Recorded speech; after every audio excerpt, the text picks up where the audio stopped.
അസ്സലാമലൈക്കും. ഇന്ന് ചെറുനാടൻ മാങ്ങ 5 എടുത്തിട്ടുണ്ട്. നമുക്ക് ഒരു മാമ്പഴ പുളിശ്ശേരി തയ്യാറാക്കാം.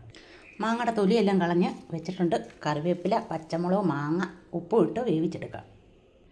ഒരു മൺചട്ടിയിലോട്ട് എല്ലാം എടുത്തിട്ടുണ്ട്. ആവശ്യത്തിന് മഞ്ഞൾപ്പൊടി, ആവശ്യത്തിന് ഉപ്പ് ചേർത്ത് നമുക്ക് ആവശ്യത്തിന് ഉപ്പും ചേർത്ത് വേവിച്ചെടുക്കാം. അപ്പോൾ അരപ്പ് തയ്യാറാക്കാം. മഞ്ഞൾപ്പൊടി, ജീരകം, കൊച്ചുള്ളി നന്നായിട്ട് അരച്ചു കൊണ്ടുവരാം. എന്നിട്ടുണ്ട്. ഇനി നമുക്ക് അരപ്പ് ഒഴിച്ചു കൊടുക്കാം.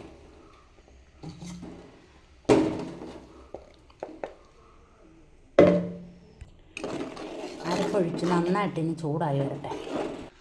താളിക്കാൻ വേണ്ടി കറിവേപ്പില, വറ്റൽമുളക്, കൊച്ചുള്ളി അത് ഇട്ട് പൊട്ടി വരട്ടെ. കൊച്ചുള്ളി മൂത്ത് വന്നതിലോട്ട് വറ്റൽമുളക്, അത് മൂത്ത് വന്നപ്പോൾ കറിവേപ്പില. കറി റെഡിയായിൽ ഇതിലോട്ട് വറുത്ത് വെച്ചത് ഒഴിച്ചെടുക്കും. അടിപൊളി മാമ്പഴ പുളിശ്ശേരി റെഡി.